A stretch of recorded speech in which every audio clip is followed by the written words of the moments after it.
Donnie and Dolly. The team is supported by ableauctions.ca. Closing your business? We can help.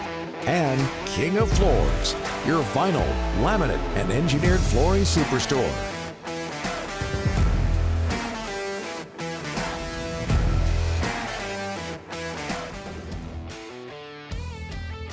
Dolly, Able Auctions, and King of Floors. All of our guests today, Tuesday, sponsored by Skipper Auto, supporting Canadian fishing families through a revolutionary seafood buying experience. Check them out online at skipperauto.com. Just before we get to Craig Button, TSN Scouting Director, this just in, the Canadian Hockey League has decided to cancel the 2021 Memorial Cup. Rick, the 2020 Memorial Cup, of course, didn't happen. It was canceled as well, all because of our friend COVID. Yeah, this virus has just done a number on the world. I feel for these kids. I feel for the scouts who were going to draft or going to look at these kids at the Memorial Cup. It's just really ravished junior hockey. Very, very disheartening news that the Memorial Cup now is out of place. So that probably tells me the Western Hockey League will probably have, Donnie, no playoffs. There's no point in it. Just do their games and get on with the season. Yeah. Okay, let's bring in TSN Scouting Director Craig Button. And you know what? We're going to get – I hope this works. We're going to get rough with Craig. Uh-oh. Do you want to play rough? Okay. Say hello to my little friend. You see, that was a clip from the movie Scarface. I know that. And right now, Craig has a scar because of a pickleball incident. If you were watching TSN yesterday, the great job they did during the trade deadline, you know what I'm talking about. Craig joins us now. Craig, how are you? Tell us about the pickleball incident. I'm sure you're sick and tired of it, but some of our listeners and viewers haven't heard it. Well, it was a beautiful Friday afternoon last Friday in Calgary, and we played a little bit. We played a little bit of a group, and I was chasing down a ball, and as I was chasing it down, reversing direction. I didn't catch up with the ball, and as I was tumbling down, I really do believe, Donnie and Rick, that my skiing instincts took over. Instead of putting your hands out, you kind of roll to try to break the fall. And that's what I did. I kind of rolled. I got a scrape on my shoulder, but as my momentum took me down, I was wearing sunglasses. It cut me pretty good. It cut me over the eyebrow for 3 stitches, and it cut me on the cheekbone for 6 stitches. And, hey, it's just, who knew that pickleball could reveal toughness and character. But, hey, I'm now trying to do everything I can to show, the challenges and how tough you got to be to play pickleball. Yeah. But to me, here's one of the funny. The doctor who was stitching me up, she was amazing. Mm-hmm. So, and she was funny. She says to me, she goes, "This is my first encounter with a pickleball injury, and I really thought that it would be a sprained ankle." And then, she was really good, and she was funny. And then as she's stitching me up, she did my cheek. And then she said, as she's getting ready to stitch my eyebrow, she says, "I'm going to use a different color suture." And I'm kind of laying there and I'm thinking, different color suture? Like, what are you talking about? So I asked her why. And she had this little giggle and she goes, "Well, I'm going to put blue sutures in because when they take them out, I don't want them to be mistaken for your eyebrows because that could really hurt." You said it. We didn't. Yeah. Oh, so it's all good. Everybody had a lot of fun with it. And, it was funny though, you guys. Like, I got all kinds of text messages yesterday from friends and family. What happened? What happened? And what began as great concern turned into great laughter as they heard the story. Yeah, I'll tell you what, after it happened, I have to admit that I've always heard about pickleball. After I heard about your incident, I looked it up on YouTube. It looks like a whole lot of fun. It's like big ping pong. It looks like a good idea. And I know it's taken off all over North America, all over the world.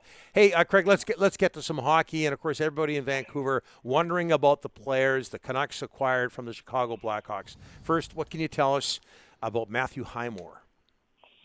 Depth forward. Matthew found his way to the National Hockey League, out of the Quebec League. And, he's competitive, but he's a depth forward. I mean, he's a player. I mean, like any other player, you want to give them every opportunity to show what they're capable of. But, if he's going to be capable of anything, it's going to be down the lineup, in that what I would say is that 10, 11, 12, 13 forward, and that's where he's going to fit in. He's not going to give you a lot of offense. He's smart, but there's no high-end skill there. But you make a move, trading Adam Gaudette for Matthew Highmore, and Adam's had his struggles, as have a number of the Vancouver Canucks. But that's what Matthew Highmore is. He's a depth forward.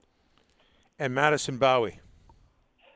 Well, Madison, in his draft year, I watched Madison for a long time. In his draft year, I thought Madison had a lot of ability, and he's an example of a defenseman, really good skater, really good competitiveness, right?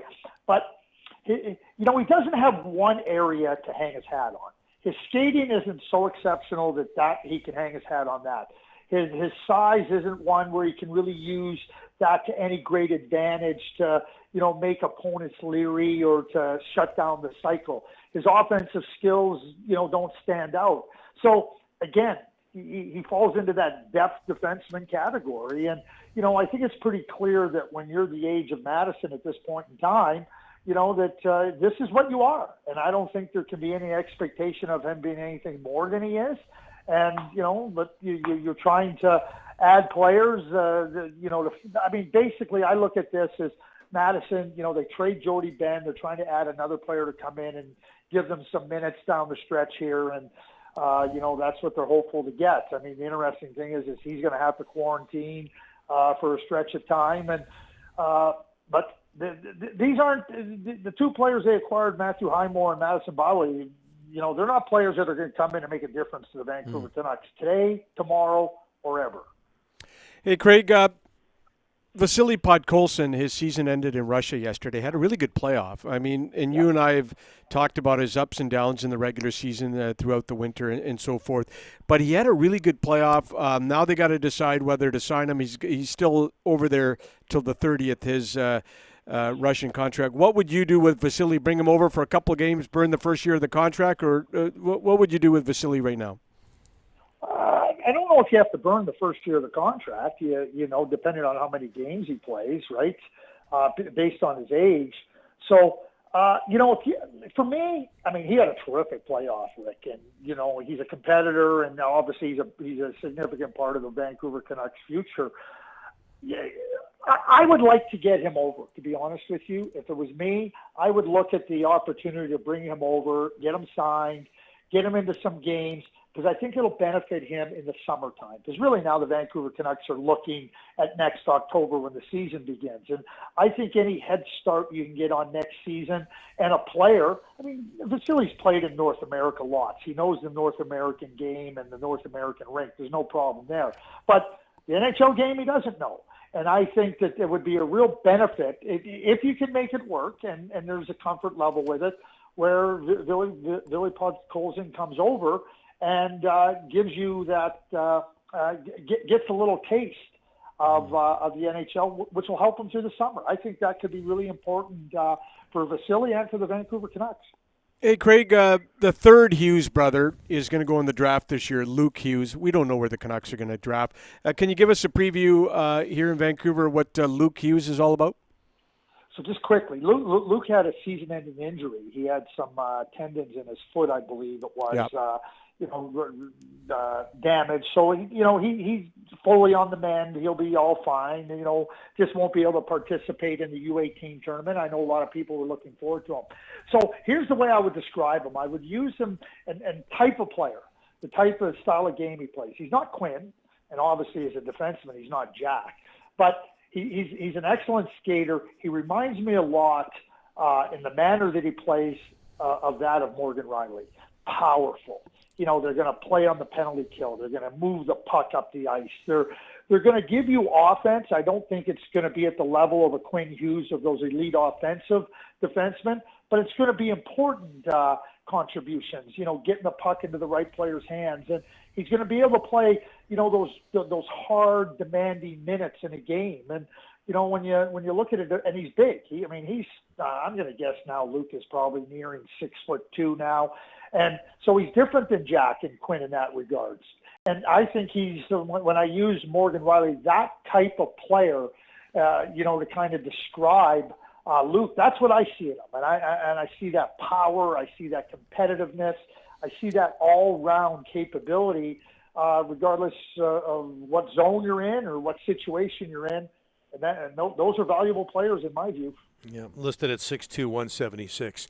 Before we let you go, Craig, watching TSN last night, I noticed that you like what the Detroit Red Wings have been up to, or were up to, leading up to the trade deadline. Yeah, it's interesting. People go, well, you don't like Anthony Mantha. I never said I didn't like Anthony Mantha. I like Anthony Mantha.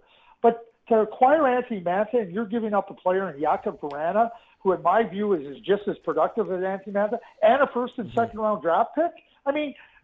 Seriously, what Steve Yzerman did was terrific. I mean, that is setting up your team for the future. I mean, Vrana's a couple years younger, which helps. They got an unbelievable group of young prospects in their pipeline. And we know that the Detroit Red Wings are going to select other good players. So it just gives them an opportunity. And people say it's a hockey deal. Yeah, it's a hockey deal. It's a one-sided hockey deal for Steve Yzerman and the Detroit Red Wings. All right, Craig, thanks so much for this. Take care. Take care, period.